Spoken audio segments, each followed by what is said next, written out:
There was once a poor widow who lived in a lonely cottage. In front of the cottage was a garden wherein stood 2 rose trees, one of which bore white and the other red roses.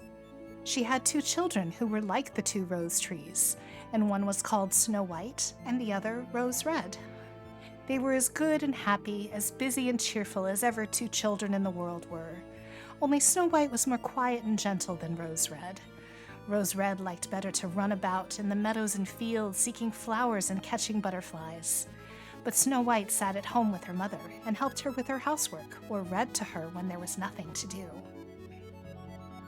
The 2 children were so fond of each other that they always held each other by the hand when they went out together. And when Snow White said, "We will not leave each other," Rose Red answered, "Never so long as we live." And their mother would add, "What one has, she must share with the other." They often ran about the forest alone and gathered red berries, and no beast did them any harm, but came close to them trustfully. The little hare would eat a cabbage leaf out of their hands, the roe grazed by their side, the stag leapt merrily by them, and the birds sat upon the boughs and sang whatever they knew. No mishap overtook them. If they had stayed too late in the forest and night came on, they laid themselves down near one another upon the moss and slept until morning came, and their mother knew this and had no distress on their account. Once when they had spent the night in the wood and the dawn had roused them, they saw a beautiful child in a shining white dress sitting near their bed. He got up and looked quite kindly at them, but said nothing and went away into the forest. And when they looked around, they found that they had been sleeping quite close to a precipice, and would certainly have fallen into it in the darkness if they had only gone a few paces further. And their mother told them that it must have been the angel who watches over good children. Snow White and Rose Red kept their mother's little cottage so neat that it was a pleasure to look inside it. In the summer, Rose Red took care of the house, and every morning laid a wreath of flowers by her mother's bed before she awoke, in which there was a rose from each tree. In the winter, Snow White lit the fire and hung the kettle on the hob. The kettle was of copper and shone like gold, so brightly was it polished. In the evening, when the snowflakes fell, the mother said, "Go, Snow White, and bolt the door." And then they sat round the hearth, and the mother took her spectacles and read aloud out of a large book, and the 2 girls listened as they sat and spun. And close by them lay a lamb upon the floor, and behind them upon a perch sat a white dove with its head hidden behind its wings. One evening, as they were thus sitting comfortably together, someone knocked at the door as if he wished to be let in. The mother said, "Quick, Rose Red, open the door. It must be a traveler who is seeking shelter." Rose Red went and pushed back the bolt, thinking that it was a poor man, but it was not. It was a bear that stretched his broad black head within the door. Rose Red screamed and sprang back. The lamb bleated, the dove fluttered, and Snow White hid herself behind her mother's bed. But the bear began to speak and said, "Do not be afraid. I will do you no harm. I am half frozen and only want to warm myself a little beside you." "Poor bear," said the mother, "lie down by the fire, only take care that you do not burn your coat." Then she cried, "Snow White, Rose Red, come out. The bear will do you no harm. He means well." So they both came out, and by the lamb and dove came nearer and were not afraid of him. The bear said, "Here, children, knock the snow out of my coat a little." So they brought the broom and swept the bear's hide clean, and he stretched himself by the fire and growled contentedly and comfortably. It was not long before they grew quite at home and played tricks with their clumsy guest. They tugged his hair with their hands and put their feet upon his back and rolled him about. Or they took a hazel switch and beat him, and when he growled they laughed. But the bear took it all in good part. Only when they were too rough he called out, "Leave me alive, children! Snowy White, Rosy Red, will you beat your lover dead?" When it was bedtime and the others went to bed, the mother said to the bear, "You can lie there by the hearth, and then you will be safe from the cold and bad weather." As soon as the day dawned, the 2 children let him out, and he trotted across the snow into the forest. Henceforth the bear came every evening at the same time, laid himself down by the hearth, and let the children amuse themselves with him as much as they liked, and they got so used to him that the doors were never fastened until their black friend had arrived. When spring had come and all outside was green, the bear said one morning to Snow White, "Now I must go away and cannot come back for the whole summer." "Where are you going then, dear bear?" asked Snow White. "I must go into the forest and guard my treasures from the wicked dwarfs. In the winter, when the earth is frozen hard, they are obliged to stay below and cannot work their way through. But now, when the sun has thawed and warmed the earth, they break through it. And they come out and pry and steal, and what once gets into their hands and in their caves does not easily see daylight again." Snow White was quite sorry for his going away, and as she unbolted the door for him and the bear was hurrying out, he caught against the bolt, and a piece of his hairy coat was torn off, and it seemed to Snow White as if she had seen gold shining through it, but she was not sure about it. The bear ran away quickly and was soon out of sight behind the trees. A short time afterwards, the mother sent her children into the forest to get firewood. There they found a big tree which lay felled on the ground, and close by the trunk something was jumping backwards and forwards in the grass, but they could not make out what it was. When they came nearer, they saw a dwarf with an old withered face and a snow-white beard a yard long. The end of the beard was caught in a crevice of the tree, and the little fellow was jumping backwards and forwards like a dog tied to a rope, and did not know what to do.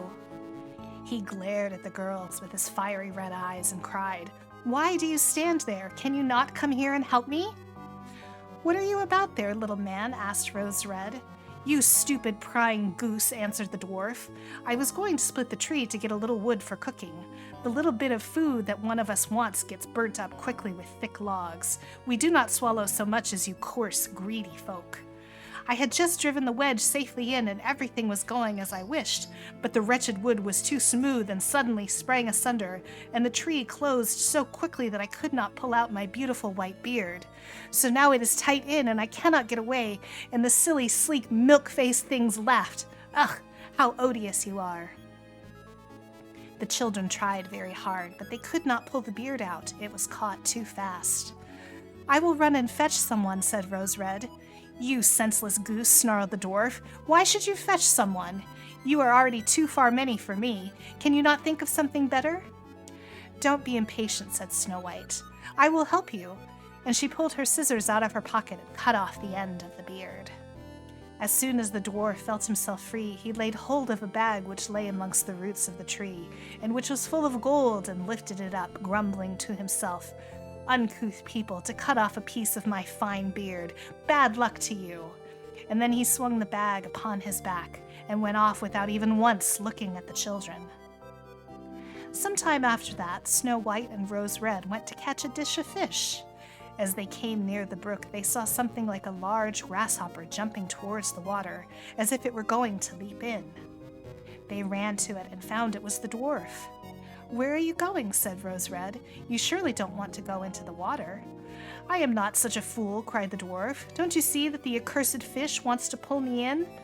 The little man had been sitting there fishing, and unluckily the wind had twisted his beard with the fishing line, and then a big fish bit, and the feeble creature had not the strength to pull it out. The fish kept the upper hand and pulled the dwarf towards him. He held on to all the reeds and rushes, but it was of little good. He was forced to follow the movements of the fish, and was in urgent danger of being dragged into the water. The girls came just in time, and they held him fast and tried to free his beard from the line, but all in vain. Beard and line were entangled fast together. Nothing was left but to bring out the scissors and cut the beard, whereby a small part of it was lost. When the dwarf saw that, he screamed out, "Is that civil, you toadstool, to disfigure one's face? Was it not enough to clip off the end of my beard? Now you have cut off the best part of it. I cannot let myself be seen by my people. I wish you had been made to run the soles off your shoes." Then he took out a sack of pearls which lay in the rushes, and without saying a word more, he dragged it away and disappeared behind a stone. It happened that soon afterwards the mother sent the two children to the town to buy needles and thread and laces and ribbons. The road led them across a heath upon which huge pieces of rock lay strewn here and there. Now they noticed a large bird hovering in the air, flying slowly round and round above them.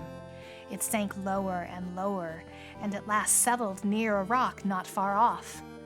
Directly afterwards, they heard a loud, piteous cry. They ran up and saw with horror that the eagle had seized their old acquaintance the dwarf and was going to carry him off. The children, full of pity, at once took tight hold of the little man and pulled against the eagle so long that at last he let his booty go. As soon as the dwarf had recovered from his first fright, he cried with his shrill voice, "Could you not have done it more carefully? You dragged at my brown coat so that it is all torn and full of holes, you helpless, clumsy creatures." Then he took up a sack full of precious stones and slipped away again under the rock into his hole. The girls, who by this time were used to his thanklessness, went on their way and did their business in town. As they crossed the heath again on their way home, they surprised the dwarf, who had emptied out his bag of precious stones in a clean spot, and had not thought that anyone would come there so late. The evening sun shone upon the brilliant stones. They glittered and sparkled with all colors so beautifully that the children stood still and looked at them. "Why do you stand gaping there?" cried the dwarf, and his ashen-gray face became copper-red with rage. He was going on with his bad words when a loud growling was heard, and a black bear came trotting towards them out of the forest. The dwarf sprang up in fright, and he could not get to his cave, for the bear was already close. Then, in the dread of his heart, he cried, "Dear Mr. Bear, spare me.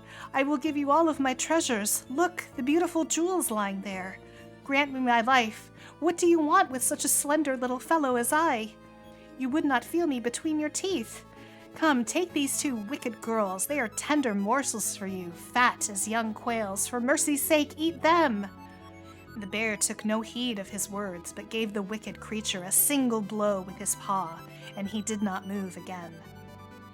The girls had run away, but the bear called to them, "Snow White and Rose Red, do not be afraid. Wait, I will come with you." Then they knew his voice and waited, and when he came up to them, suddenly his bear skin fell off, and he stood there a handsome man clothed all in gold. "I am a king's son," he said, "and I was bewitched by that wicked dwarf who had stolen my treasures. I have had to run about the forest as a savage bear until I was freed by his death. Now he has got his well-deserved punishment." Snow White was married to him, and Rose Red to his brother, and they divided between them the great treasure which the dwarf had gathered together in his cave. The old mother lived peacefully and happily with her children for many years. She took the two rose trees with her, and they stood before her window, and every year bore the most beautiful roses, white and red.